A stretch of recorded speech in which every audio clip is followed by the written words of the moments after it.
حال ہی میں social media پر شیخ الاسلام مفتی محمد تقی عثمانی صاحب سے متعلق بہت سارے الزامات اور غلط فہمیوں کو پھیلایا جا رہا ہے، جس میں سے نمایاں یہ ہے کہ مفتی تقی عثمانی صاحب نے اسرائیلی ساختہ BMW گاڑی استعمال کی، یا یہ کہ وہ عیش و عشرت کے دل دادا ہیں۔ مگر اگر آپ غور کریں تو یہ تمام تنقید اچانک کب اور کیسے شروع ہوئی؟ یہ سارا شور اس وقت اٹھا جب مفتی تقی عثمانی صاحب نے اسلام آباد میں فلسطین کانفرنس سے خطاب کرتے ہوئے اعلان کیا اور اس میں اسرائیلی مصنوعات کے بائیکاٹ کی بھی پرزور اپیل کی۔ ان کی یہ جرأت مندانہ گفتگو امت مسلمہ کے جذبات کی سچی ترجمان تھی، مگر یہی بات کچھ حلقوں کو ناگوار گزری۔ چنانچہ تنقید کا رخ مفتی صاحب کی گفتگو سے ہٹا کر ان کی سواری، ان کی گاڑی اور ظاہری شان و شوکت کی طرف موڑ دیا گیا۔ سوشل میڈیا پر یہاں تک کہا گیا کہ مفتی صاحب اپنی گاڑی بیچ کر اس کے پیسے فلسطینیوں کو بھیجیں، پر ایسا مشورہ وہ لوگ دے رہے ہیں جو خود مہنگی گاڑیوں، جائیدادوں اور اقتدار کے مزے لوٹ رہے ہیں۔ سب سے پہلے یہ بات ذہن نشین کر لینی چاہیے کہ BMW دراصل جرمنی کی ایک مشہور آٹو موبائل کمپنی ہے، جس کا اسرائیل سے کوئی تعلق نہیں۔ یہ کمپنی دنیا بھر میں اپنی معیاری اور پائیدار گاڑیوں کے لیے جانی جاتی ہے۔ سوشل میڈیا پر کچھ افراد نے یہ تاثر دینے کی کوشش کی کہ BMW اسرائیلی ہے، جو سراسر لا علمی پر مبنی ہے۔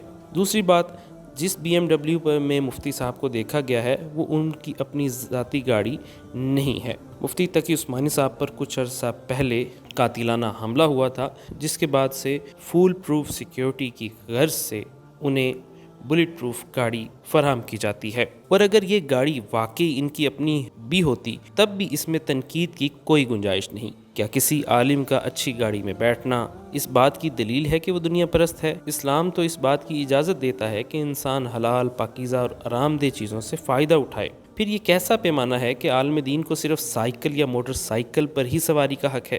مفتی تقی عثمانی صاحب کی عمر، خدمات اور مرتبہ خود اس بات کی دلیل ہیں کہ وہ اگر ایک آرام دہ اور محفوظ گاڑی میں سفر کریں تو یہ کوئی غیر معمولی بات نہیں، بلکہ ان کی حفاظت اور عزت کا تقاضا ہے۔ جبکہ دوسری طرف اگر مفتی تقی عثمانی صاحب کی زندگی کی طرف دیکھیں تو ان کا پورا علمی سفر سادگی، اخلاص اور دین کی خدمت سے عبارت ہے۔ وہ عالمی شہرت یافتہ مفتی، قاضی، مصنف، جج اور مفسر ہیں۔ ان کی خدمات کا دائرہ نہ صرف پاکستان بلکہ دنیا کے درجنوں ممالک تک پھیلا ہوا ہے۔ ایسے انسان کے بارے میں یہ کہنا کہ وہ عیش پرست ہے نہ صرف بے بنیاد ہے بلکہ سراسر زیادتی ہے۔ مفتی تقی عثمانی کی شخصیت کو اگر قریب سے دیکھا جائے تو یہ حقیقت آشکار ہوتی ہے کہ وہ ظاہری شان و شوکت کے بجائے علم، سادگی اور خدمت کو ترجیح دیتے ہیں۔ ان کی سادہ طرز زندگی کی بے شمار شواہد موجود ہیں۔ وہ پاکستان اور دنیا بھر کے دینی اور علمی دورے زیادہ تر عام پروازوں کے ذریعے کرتے ہیں، نہ کہ نجی جہاز، نہ VIP پروٹوکول، بلکہ عام نشستوں پر سفر کے وقت وہ وسائل کو دین کی خدمت کے لیے وقف کرتے ہیں۔ ملک کے معروف صنعت کاروں، بڑے حکومتی عہدیداروں سے قربت کے باوجود ان کی ذاتی زندگی میں سادگی ہمیشہ نمایاں رہی ہے۔ ان کا طرز زندگی، طرز گفتگو، لباس، رہن سہن، ہر چیز میں تواضع اور وقار نظر آتا ہے۔ مفتی صاحب کی زندگی کا خلاصہ 3 الفاظ میں کیا جا سکتا ہے: علم، سادگی اور اخلاص۔ وہ پاکستان کی عدالت عالیہ کے جج رہ چکے ہیں، بین الاقوامی اسلامی بینکاری کے بانی علماء میں شامل ہیں اور درجنوں ملکی اور عالمی فورمز پر اسلامی قوانین اور شریعت کے نمائندہ کی حیثیت سے شریک ہوتے ہیں۔ ان کی خدمات کے اعتراف میں انہیں اعلیٰ ترین اعزاز ستارہ امتیاز سے بھی نوازا گیا ہے، اور حالیہ برسوں میں انہیں 2 مرتبہ پوری اسلامی دنیا کے سب سے بااثر شخصیت کے طور پر منتخب کیا گیا ہے۔ تو سوال یہ ہے کہ اگر ایسا شخص جس کی پوری زندگی دین، امت اور اصلاح کے لیے وقف ہو، اگر وہ سفر کے لیے ایک آرام دہ گاڑی استعمال کر لے تو اس میں اعتراض کیسا؟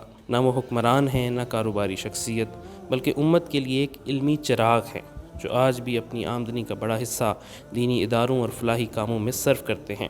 ذاتی زندگی میں وہ آج بھی ایک سادہ مولوی کی طرح رہتے ہیں، نہ پروٹوکول، نہ شہرت کی حرص۔ کچھ لوگ یہ بھی دلیل دیتے نظر آتے ہیں کہ اگر حضرت عمر سے لباس پر سوال ہو سکتا ہے تو مفتی صاحب سے کیوں نہیں؟ یقیناً سوال کرنے کا حق ہر کسی کو ہے، لیکن سوال اور الزام میں فرق ہوتا ہے۔ اور دوسرا، حضرت عمر اس وقت خلیفہ یعنی حکمران تھے۔ عوامی احتساب کے اصول ان پر لاگو ہوتے تھے، جبکہ مفتی تقی عثمانی کوئی حکمران یا سیاستدان نہیں، وہ ایک عالم دین ہیں۔ نہ حکومت چلاتے ہیں، نہ قوم کے وسائل پر بوجھ ہیں، نہ سرکاری وسائل کا استعمال کرتے ہیں، اور سب جانتے ہیں کہ مفتی صاحب کے معاملات کس قدر شفاف اور صاف ہیں۔ اگر کسی کو سوال کرنا ہے تو سلیقے، تحقیق اور حسن ظن کے ساتھ کرے، نہ کہ بغیر علم، بغیر تحقیق اور بدنیتی کے ساتھ۔ تنقید کرنے والوں سے بس اتنا سوال ہے کہ کیا صرف علماء ہی وہ طبقہ ہے جن پر معیار دوہرا ہو؟